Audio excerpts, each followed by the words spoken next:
Oke, kita lanjutkan pertemuan kita ya dengan analisis persentase ya. Di dalam kita melakukan pengolahan data ya, pengolahan data yang kita sudah lakukan menggunakan SPSS mungkin atau melakukan perhitungan manual yang menggunakan statistik, nanti hasilnya itu biasanya kita interpretasikan. Salah satu cara yang kita bisa interpretasikan itu adalah dalam bentuk tabel silang ya. Jadi salah satunya adalah tabel silang. Kita coba melihat ya bagaimana cara penyajian data menggunakan tabel silang ini ya. Kita mulai dari perhitungan ya persentase ya untuk tabel silang. Di sini untuk tabel silang ini tentu kita mengasumsikan ya seluruh atau bagian dari variabel itu adalah diasumsikan sebagai sebab akibat ya. Jadi karena dia sebab akibat, tentu variabel A nanti akan mempengaruhi variabel B ya, atau juga variabel B juga akan mempengaruhi variabel A seperti itu. Ya, di sini ketika kita menggunakan tabel silang atau crosstab, kita menggunakan perhitungan persentase ya. Perhitungan persentase ini sebaiknya searah dengan variabel bebas ya. Jadi artinya kalau kita mau bikin dua tabel, satu tabel bebas ya pada variabel bebas, kemudian adalah yang kedua adalah tabel terikat atau variabel terikat, maka sebaiknya tabel itu kita bikin searah dengan variabel bebas. Mungkin barangkali saya coba keluarkan pen tablet ya supaya kemarin kita sudah ini ya sudah membahas topik-topik saudara. Mungkin barangkali nanti ya kita lanjutkan diskusinya mengenai topik-topik saudara itu, tapi setelah materi selesai ya. Kita selesaikan dulu materi hari ini ya.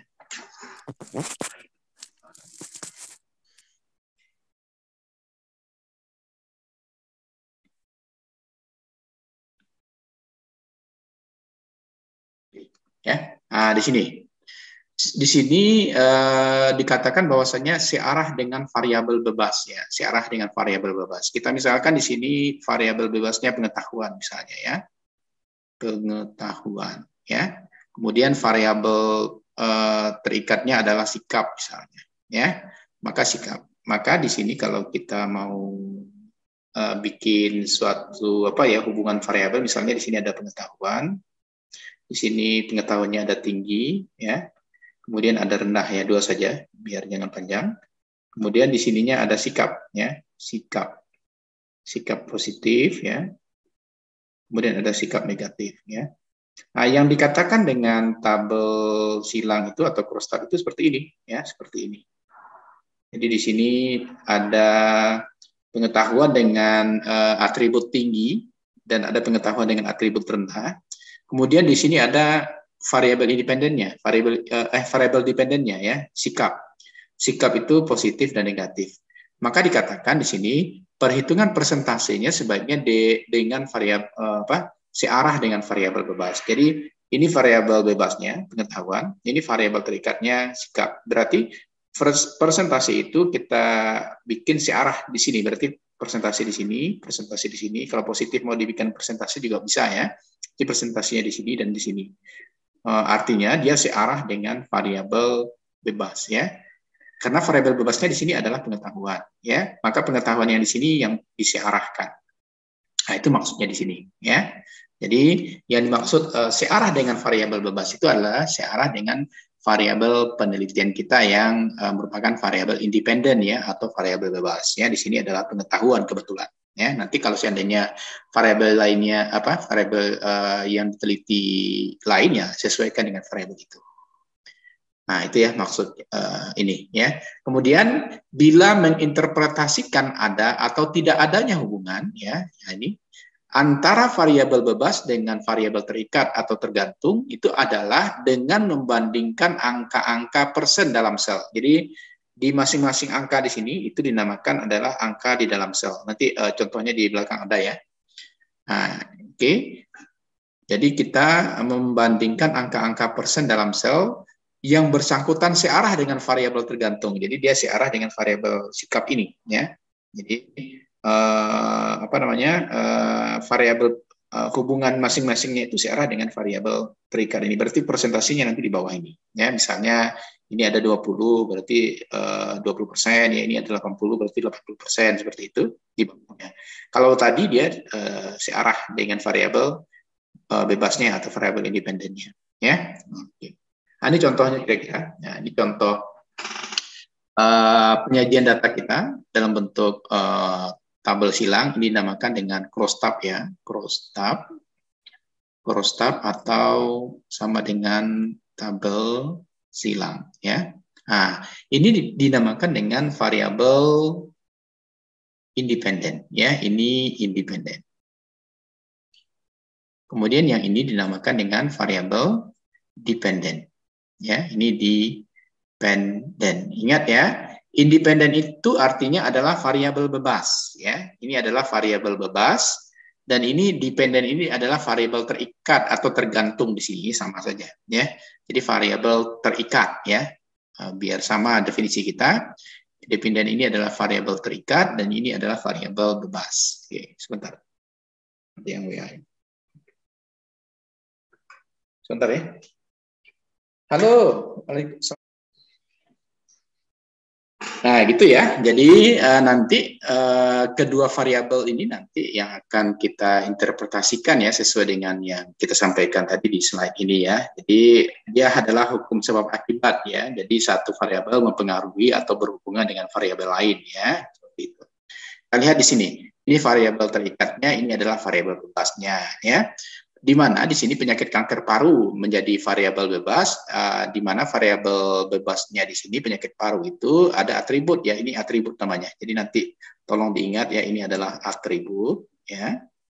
Ini namanya variabel ya, variabel. Ini atribut. Atributnya di sini adalah atribut tidak dan ada ya. Berarti penyakit paru ini di sini artinya apa? Ini tidak ada penyakit paru, ini ada penyakit paru ya. Begitu juga dengan variabel dependennya ya, pada kebiasaan merokok. Ya, pada kebiasaan merokok ini ada iya dan ada tidak, berarti iya kebiasaannya merokok, tidak kebiasaannya merokok. Jadi kedua variabel ini memiliki dua atribut ya. Ini variabel dependen, atributnya adalah tidak ya. Ini juga atribut ya, ini juga atribut ya. Oke. Di sini ya, kenapa dikatakan dia merupakan hubungan sebab akibat? Ya itu karena ini ya, penyakit kanker paru ini mengakibat bisa saja terjadi karena kebiasaan merokok ya, atau tidak terjadi penyakit paru bisa juga diakibatkan tidak adanya kebiasaan merokok, seperti itu ya. Nah, sekarang kita mau lihat tadi dikatakan bahwasanya persentasenya itu yang pertama searah dengan variabel bebas ya, ini seperti ini ya, 46, ini 58, jumlah totalnya keduanya adalah 104 ini ya kan. Maka kita menjumlahkannya dari kiri ke kanan ini, ya. Kemudian di ini juga seperti itu, ya, dari kiri ke kanan itu, ya. Maka jumlah persentase masing-masingnya, ya, yang dihitung, ya. Kalau di bagian ini ke bawah, ya, ke bawah persentasenya. Perhatikan ya, saya contohkan satu ini. Tetapi jangan nanti saudara bikin persentase di sini melebihi 100% ya. Ya, coba ini sekarang.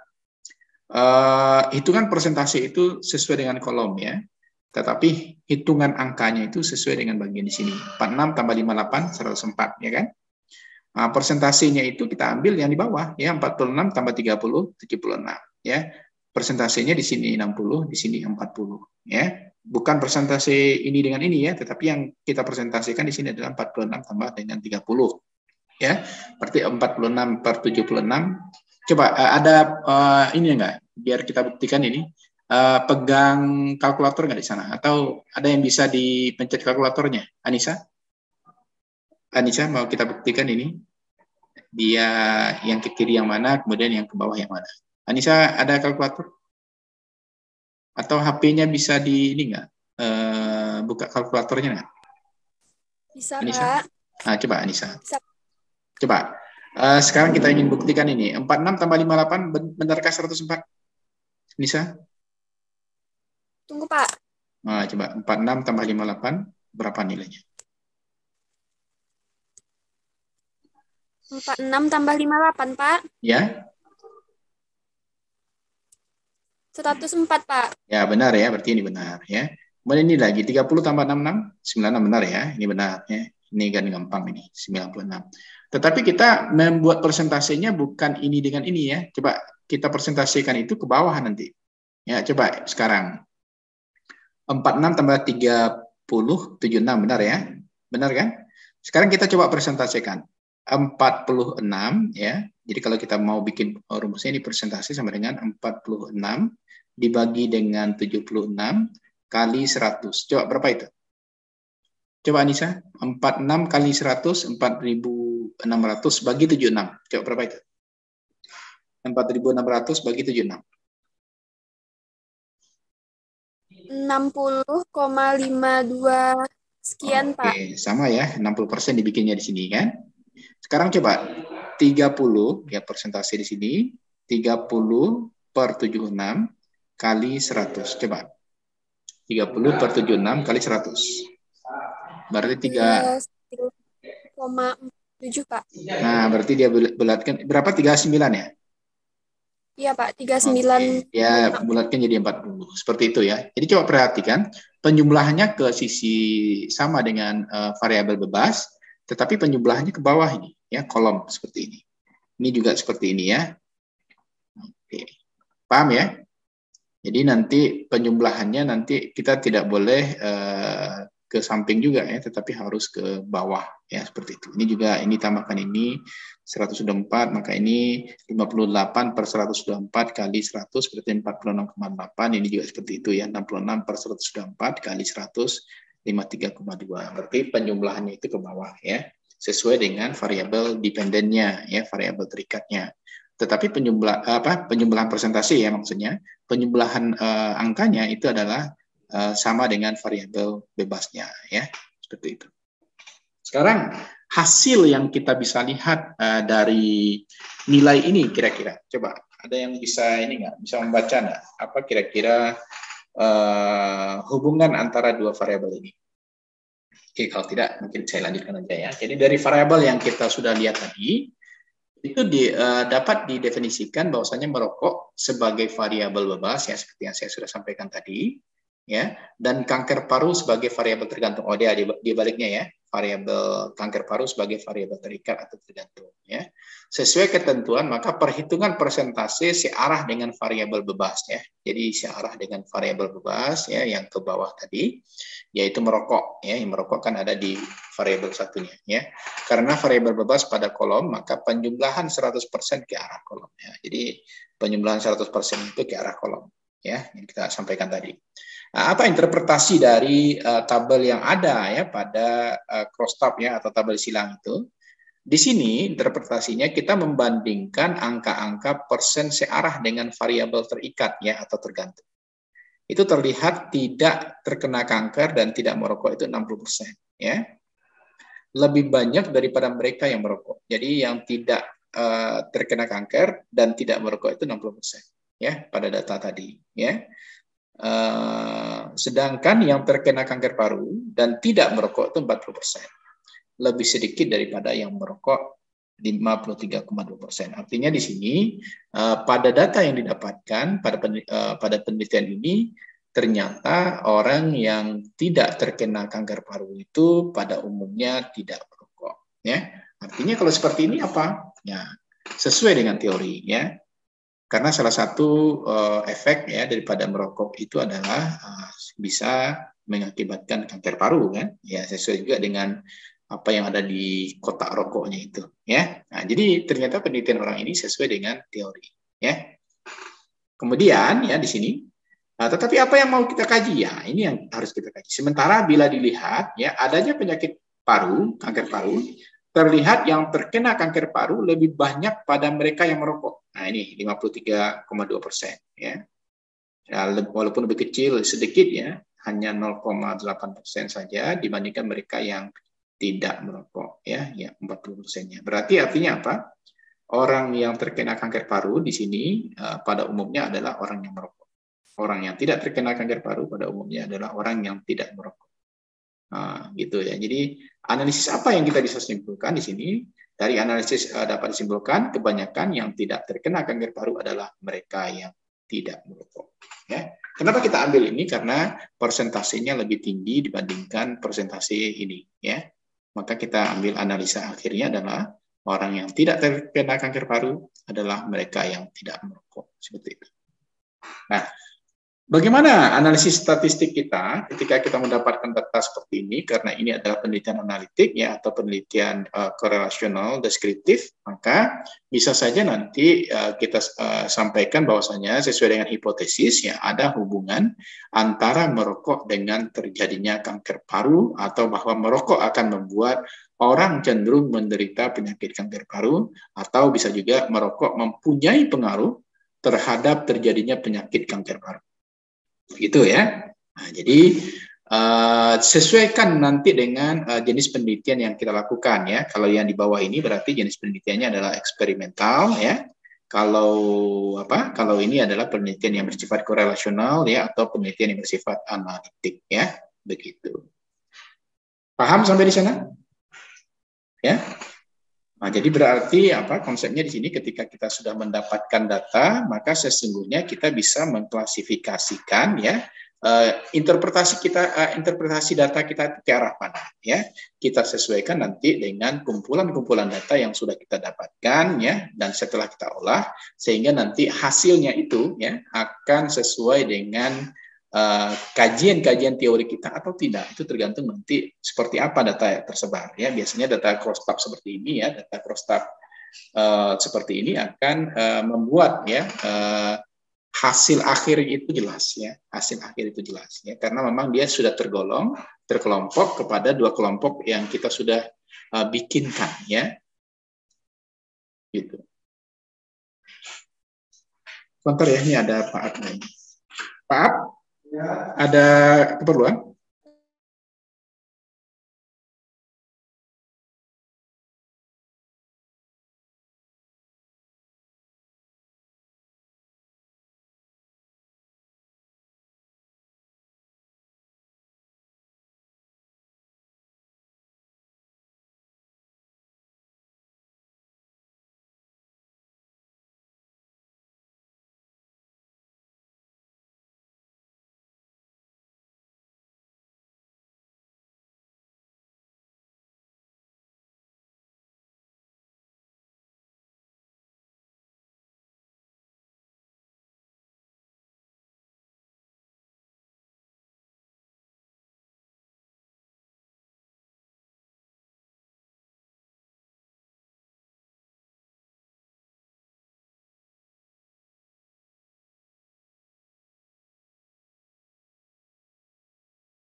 Oke, kita lanjut lagi.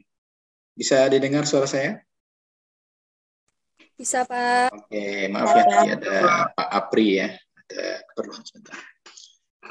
Oke ya, jadi kita lanjut dengan tabel kita yang kedua ini ya. Jadi ini apakah ada hubungan ya? Jadi penelitiannya hipotesisnya seperti ini, apakah ada hubungan antara tingkat pendidikan dengan alat kontrasepsi yang dipakai? Ya. Persentase baris ya atau persentase baris digunakan apabila ingin menganalisis yang mengenai kolomnya. Jadi kita ingin menganalisis kolomnya ini, ya. Maka dia akan ada dua variabel di sini, ada alat kontrasepsi, kemudian ada tingkat pendidikan. Ya, tingkat pendidikan berarti di sini adalah variabel bebas ya, ini bebas. Kemudian alat kontrasepsi berarti variabelnya terikat ya, dia terikat. Oke, kita lihat di sini ya. Pendidikan ya terdiri dari tiga kategori ini. Ada pendidikan rendah, ada pendidikan menengah, dan ada pendidikan tinggi ya. Dia kategorikan menjadi tiga, berarti ini adalah atribut masing-masingnya. Pil juga seperti alat kontrasepsi juga dibagi menjadi pil, suntikan, kondom ya. Ada tiga ini. Berarti ada masing-masingnya tiga. Berarti tabel silang ini dinamakan dengan crosstab 3x3 ya. Kalau yang tadi ini crosstabnya 2x2 ya. Nah, ini tabel 2x2 namanya ya. Kalau yang seperti ini dinamakan dengan crosstab 3x3 ya. 3 di variabel bebas ya, 3 di variabel terikat ya atau tergantung ya. Terikat atau tergantung itu terserah aja namanya ya. Jangan menjadi masalah juga. Oke. Sekarang kita lihat ini. Kalau cara membacanya ini ya. Kalau cara membacanya saya sampaikan ke saudara, coba dicek di sel mana memiliki angka paling tinggi. Coba dijumlah, coba. Kalau dijumlah mana yang paling tinggi menurut saudara? Kalau pendidikan, ya kita lihat pendidikan dulu. Pendidikan mana yang paling tinggi? Rendah, menengah, atau tinggi? Rendah sama menengah sama, Pak. Oke, jadi rendah, ya apa-apa. Rendah sama menengah sama ya. Berarti kan yang paling rendah tinggi ya. Berarti yang menjadi mention kita itu nanti adalah pendidikan tinggi atau pendidikan rendah. Nah, itu kata kunci pertama. Kemudian penggunaan alat kontrasepsi. Bagaimana? Mana yang paling tinggi? Mana yang paling tinggi? Pil, Pak. Pil, nah gitu. Jadi ketika nanti saudara menganalisis ya, melakukan pembahasan terhadap data ini, maka yang dicari itu adalah yang paling dominan saja, ya. Berarti nanti kalau saudara sudah berbicara nanti alat kontrasepsi, nah nanti saudara mention nanti bahwasanya alat kontrasepsi yang paling banyak digunakan itu adalah pil, seperti itu. Dengan jumlah adalah 30 responden, ya 30 responden itu nanti saudara bagi dengan total responden 80. Berarti 30 per 80 kali 100. Kalau mau membuat persentasenya. Ya. Paham ya? Kalau saya mention nanti pada tingkat pendidikan, ternyata responden itu rata-rata berpendidikan mulai dari rendah sampai menengah. Paham ya? Kenapa saya pilih rendah sampai menengah saja? Tinggi tidak saya mention. Kenapa? Karena di tinggi itu tingkat pendidikannya paling rendah. Ya. Jadi ketika kita melakukan pembahasan nanti, maka kita akan kejar pembahasan yang dominan saja. Ya, ingat kata-kata saya ini ya. Jadi kita akan mention nanti untuk ya yang dominan saja. Nah, bagaimana cara kita menginterpretasikan ya kalau seandainya kita memiliki data crosstab 3x3 ini? Nah, coba perhatikan. Di sini dikatakan bahwasanya pendidikan rendah paling banyak menggunakan KB. Coba buktinya ya, pendidikan rendah paling banyak menggunakan KB. Apa? Pendidikan rendah paling banyak menggunakan KB ya. Pil ya, karena memang pil yang paling dominan di sana ya. Pil KB sebanyak 50% ya dibandingkan yang menggunakan suntikan atau kondom ya dan kondom. Nah, begitu ya cara kita melakukan analisisnya untuk pembahasan kita. Jadi karena memang pendidikannya rendah dan menengah itu seimbang, ya maka kita lihat ternyata yang rendah lah yang paling banyak menggunakan pil KB. Ya, tentu kita ambil dari data ini ya. Sebanyak 50% ya. Nah, kalau di sini angkanya kan 15 nih. Ini lebih tinggi dibandingkan ini, ya kan? Nah, maka rendah dan menggunakan pil itu sebanyak 50%. Selanjutnya apa?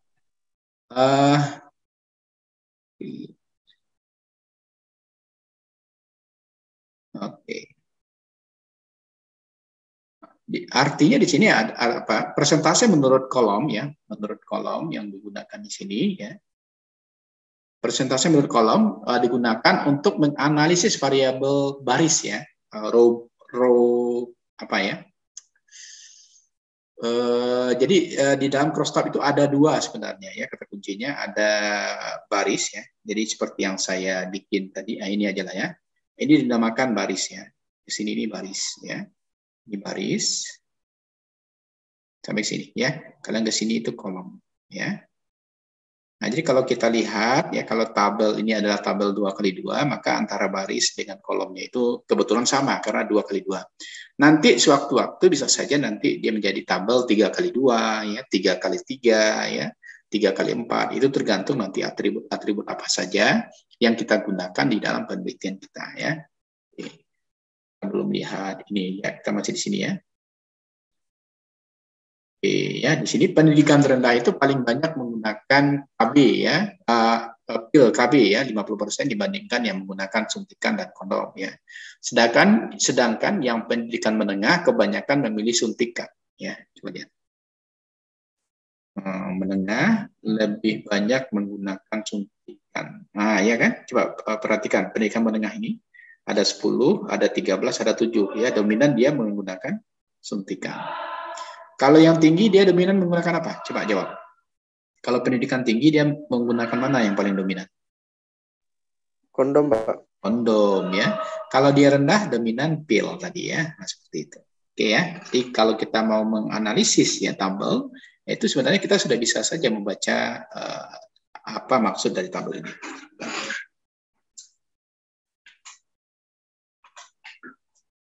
Oke ya.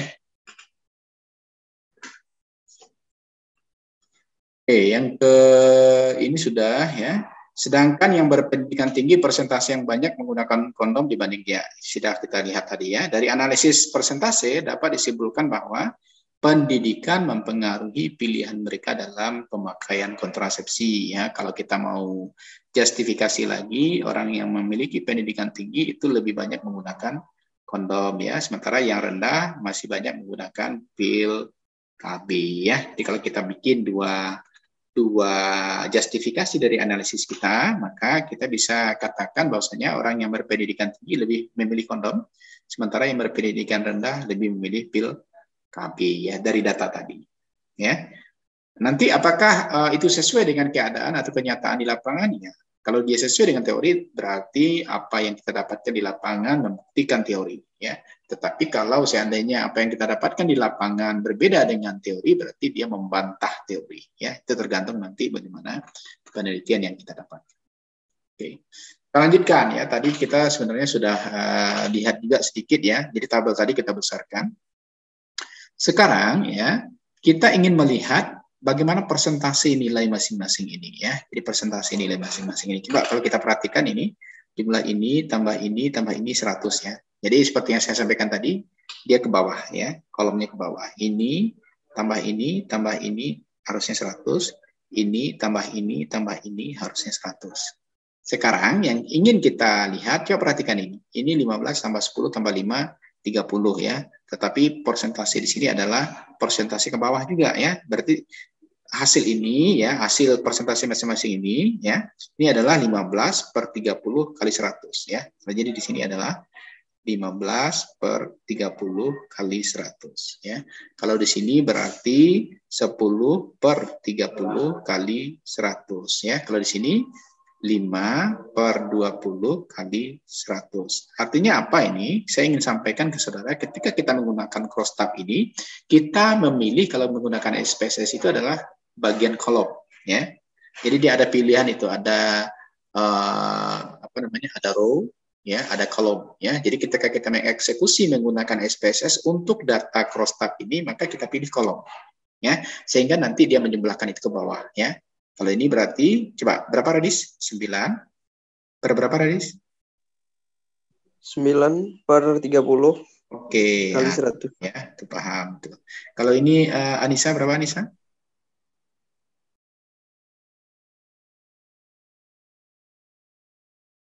Anissa? Iya, Pak. Nah, ini berapa Anissa? Yang mana, Pak? Yang ini, yang di kursor saya sekarang ini, ya, yang saya gerak-gerakkan sekarang ini. Ini berapa? Berapa agar dapat persentase segini?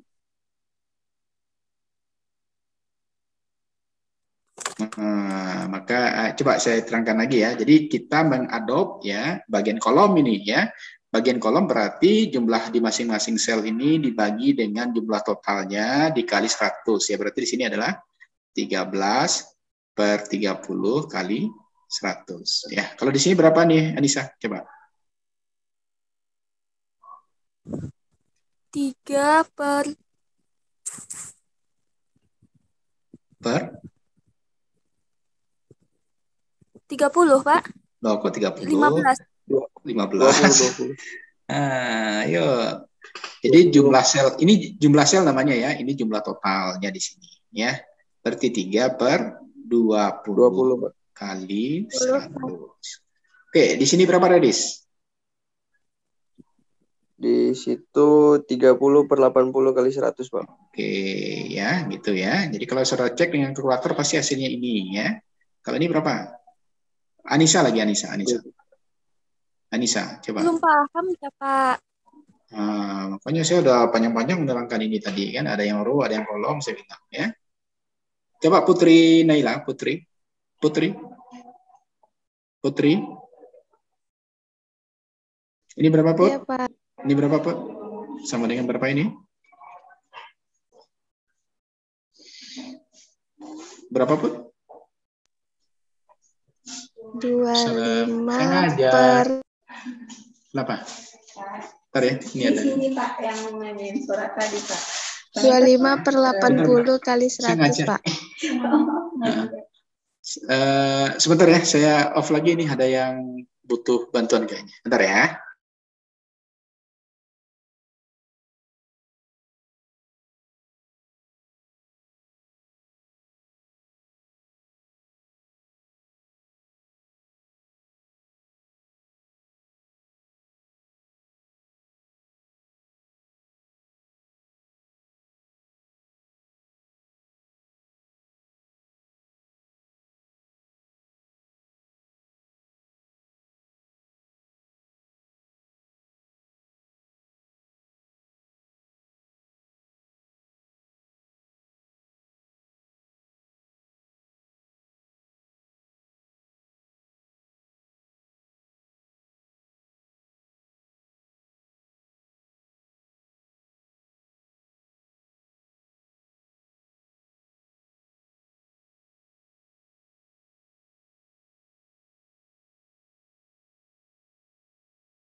Oke, ada gangguan lagi kita ya. Nah, karena tempat saya ini tempat surat ya. Ada surat penelitian juga. Oke, sudah terdengar lagi suara saya? Radis? Sudah, Pak. Oke, ayo coba sekarang ini berapa? Anissa? Anissa? Ya, Pak. Ini berapa Anissa? 25 per 25 per 80, Pak. Oke, kali 100. Oke, paham ya. Ini berapa? 6 per 6 per 30, Pak. Oke, ya, kali 100. Ini coba Nurul. Ini berapa Nurul? 7 per 30 kali 100, Pak. Oke, mantap. Coba yang lain siapa lagi ya? Putri belum. Ya, Put. Ini berapa, Put?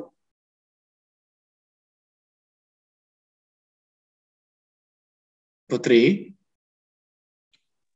Iya, Pak. Nah, ini berapa, Put? 12 per 20 kali Oke, 100, Pak. paham. Saya kalau udah paham itu pasti saya sekali aja saya tanya. Latif, berapa Latif ya? Ella panggilannya itu Tipa? Ella, Pak. Ella, berapa Nila?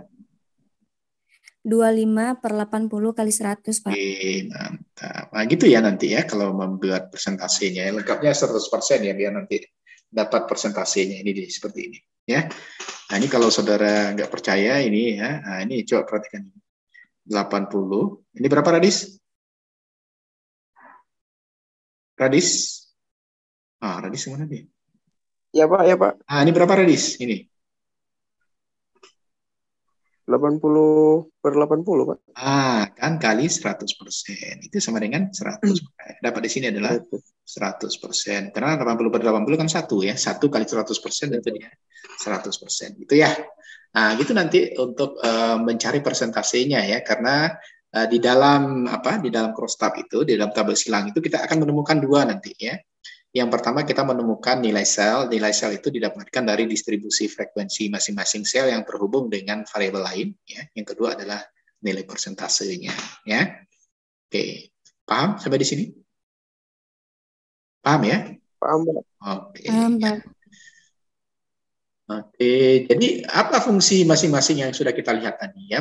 Yang pertama itu persentase itu menurut kolom yang tadi yang kita sudah lihat digunakan untuk menganalisis variabel baris ya atau row ya, yaitu tentang alat kontrasepsi. Dari tabel dapat dianalisis bahwa pil banyak dipilih oleh mereka yang berpendidikan rendah ya. Dari data yang ada, biasanya kita tambahkan itu berapa persentasenya, rendahnya berapa.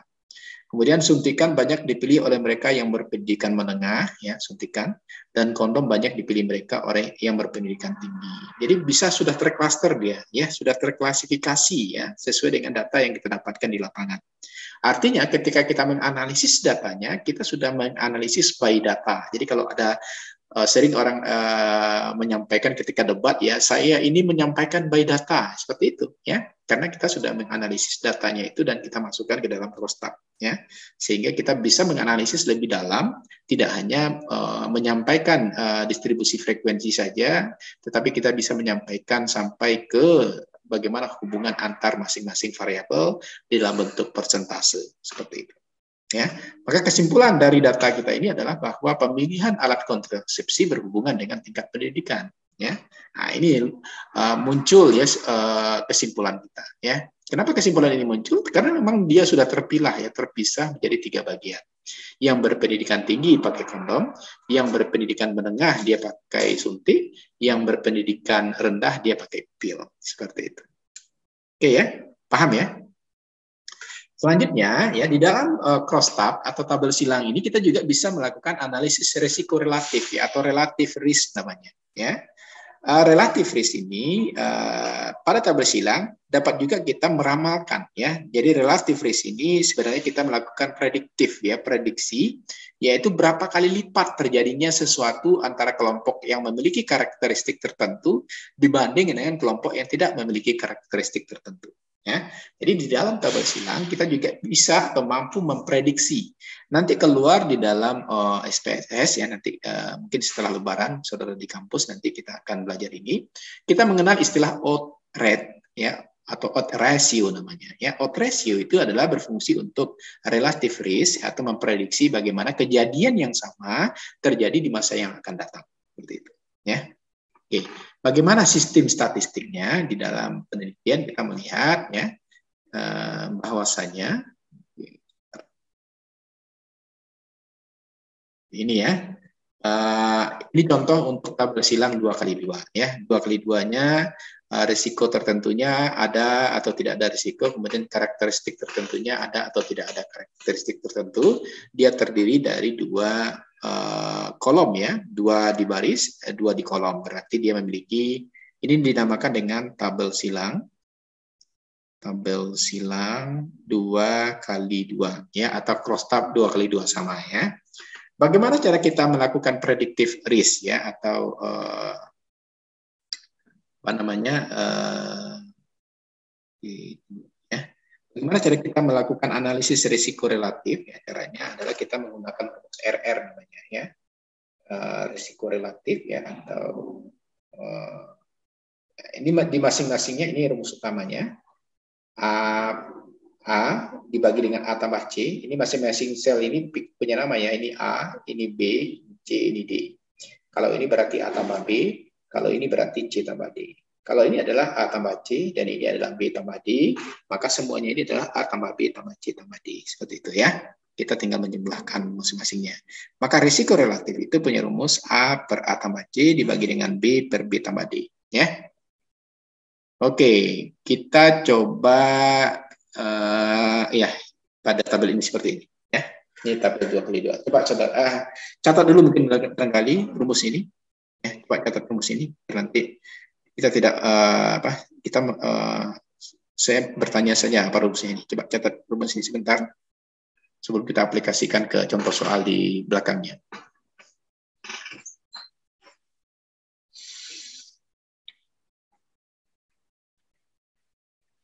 Sudah elatif?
Oke, sudah dicatat rumusnya?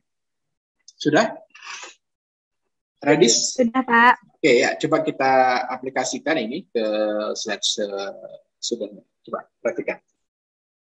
Ini A, ya, ini A, ini B, ini A tambah B, ya. Ini C, ini D, ini C tambah D. Ini A tambah C, ini A tambah D. Paham ya?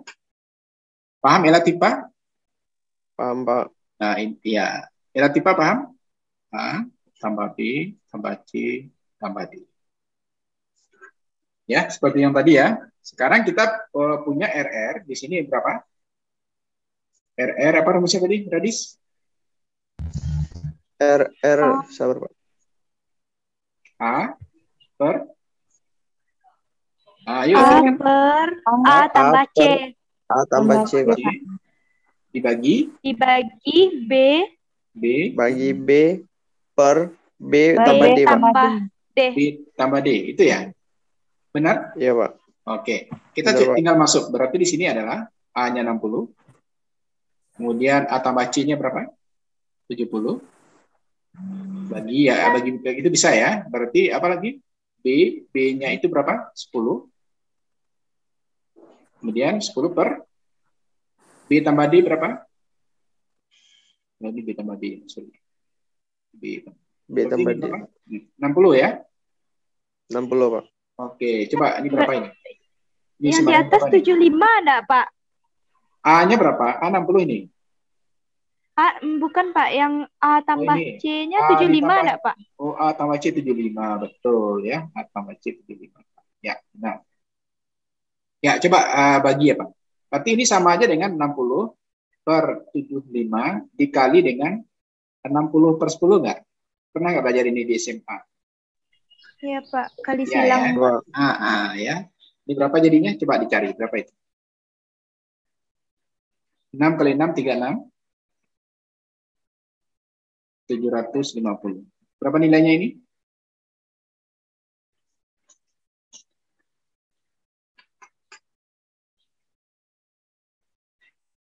Ya, berapa itu? 3.600 bagi 750.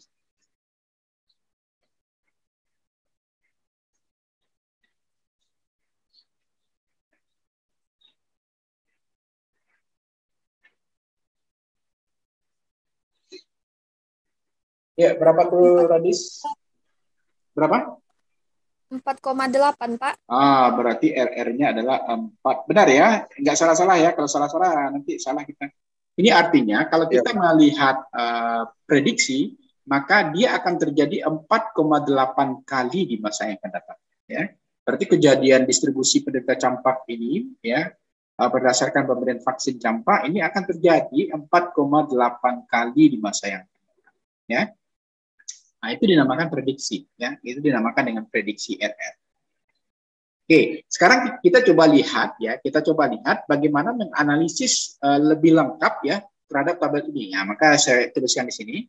Variabel yang akan dianalisis adalah variabel terikat, ya. Variabel terikat, ya, yang menderita campak, ya, yang menderita campak. Berarti yang akan kita lihat ini, ya. Kemudian yang menderita campak lebih banyak pada mereka yang tidak divaksinasi. Ya, coba kenapa dia katakan ini yang lebih banyak di sini? Karena memang ini yang tidak vaksin jadi dia menderita campak. Berarti kalau kita melihat yang menderita campak, berarti dia menderita campak. Kemudian yang diberikan vaksin hanya 51,8 atau 10 orang saja. Ya, sementara yang tidak kena vaksin adalah 60. Berarti di sini dominan tidak kena vaksin yang menderita campak. Kemudian apa katanya lagi di bawah ini? Kalau dia bikinkan persentasenya tentu ini adalah 80% ya. Atau persentase lebih tinggi mereka yang tidak terkena campak pada mereka yang diberi imunisasi campak sebesar 83,3% ya. 83,3% sininya.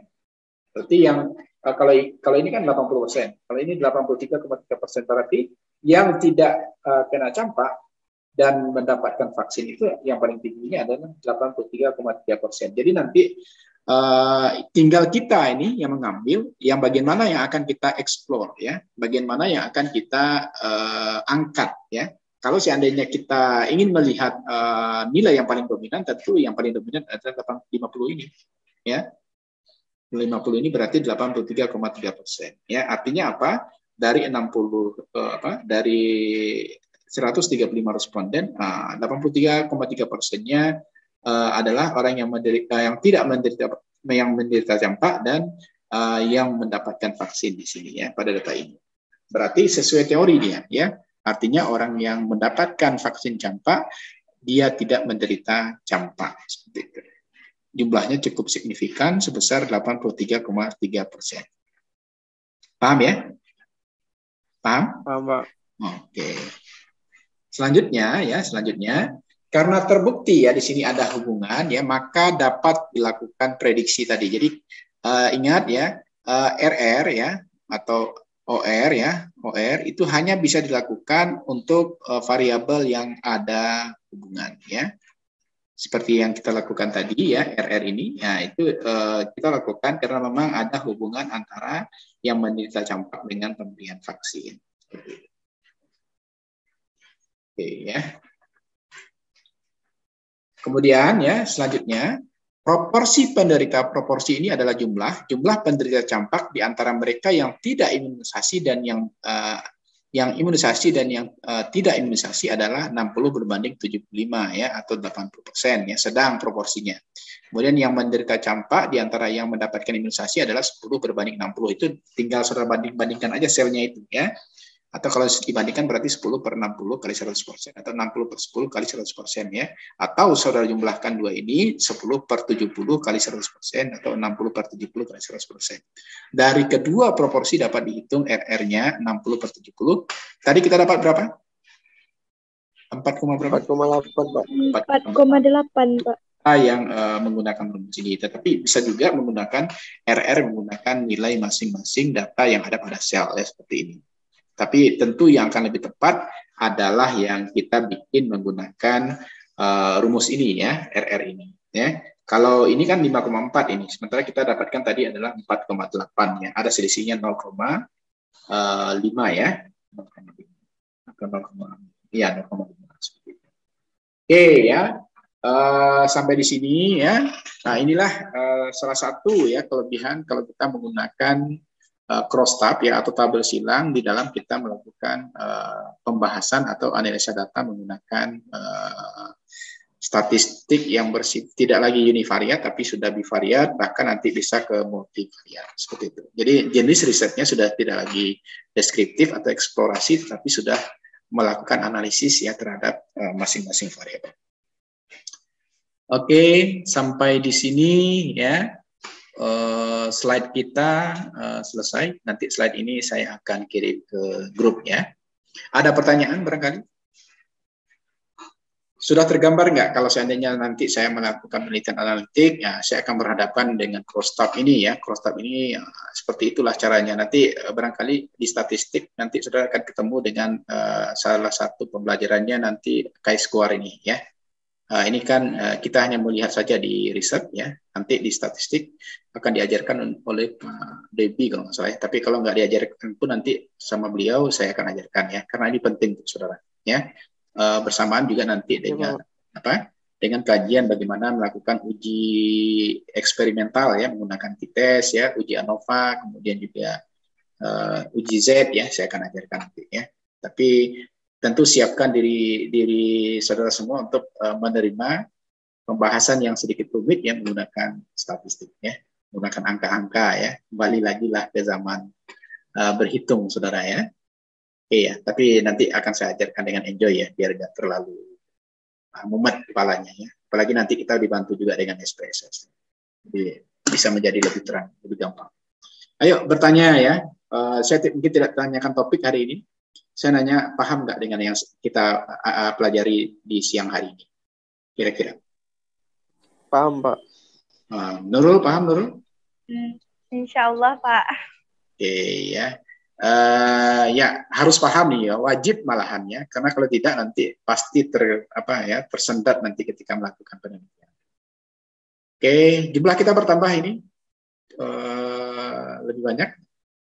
Kita buka lagi ininya semua. Coba dibuka lagi. Nanti saya ambil tetap yang paling banyak ya untuk laporannya. Nah, udah 15 ini. Kita jumlahnya berapa? Leli yang nggak masuk ya. Si pen saya malah yang nggak masuk. Leli ada? Aduh, si pennya nggak masuk ini prestasi ini ya. Si pennya nggak ada ini. Kuliahnya berlangsung ya. Oke. Tapi bagus ini ya. Tanpa si pen pun saudara bisa kuliah ya. Nah, itu Laguna Group sebenarnya ya. Ini Fauziah sama Hafifatul Khairiyah. Ya, di on kan dulu kameranya. Saya ambil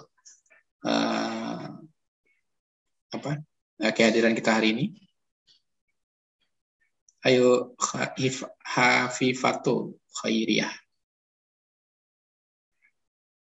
Sebenarnya kita jumlahnya berapa, Radis?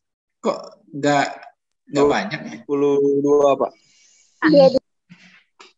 Aduh, saudara udah mulai nggak rajin ini. Afifah, ke ataskan dikit, Afifah. Fauzia juga ke ataskan dikit. Apanya? Memang unik, Pak. Unik ya? Unik, nggak pernah lengkap, Pak, memang. Oh iya, Pasti ya. ada, Pak. Masih ada ya, Fauzia. Ya, mukanya Fauzia, jangan jilbabnya dikasih ke saya. Ya. Jilbabnya aja sedikit, ya. Pelit namanya itu. Afifatul. Melsi ini sengaja nih, pas saya bilang Afifatul direndahin lagi apanya. Harusnya dikatasin dong. Liatin dikit wajahnya itu. Elatifa juga nih. Ini pas di foto kan setengah wajah, emangnya apa namanya itu? Misteri guest gitu. Ya, wajahnya full lah. Ya. Sebentar habis ini tutup. Kita tutup lagi ini, ya. Afifatul ya tutup ini mana? Oh, kamambi ya Allah. Astagfirullahaladzim. Ya, satu, senyum. 1, 2, 3. Saya aja senyum. Ya Allah, saudara nggak mau senyumnya. Udah, sampai di sini ya. Kita tutup. Assalamualaikum warahmatullahi wabarakatuh. Waalaikumsalam warahmatullahi. Kita tetap ada pertemuan ya minggu depan ya. Walaupun mungkin ada libur atau apa ya. Kita kuliah biar nggak ngejar-ngejar kita pas UTS ya. Saya paling malas ngejar-ngejar perkuliahan itu ya. Kita masuk saja. Oke, Ya. Pak. Oke, ya. Saya tutup ya.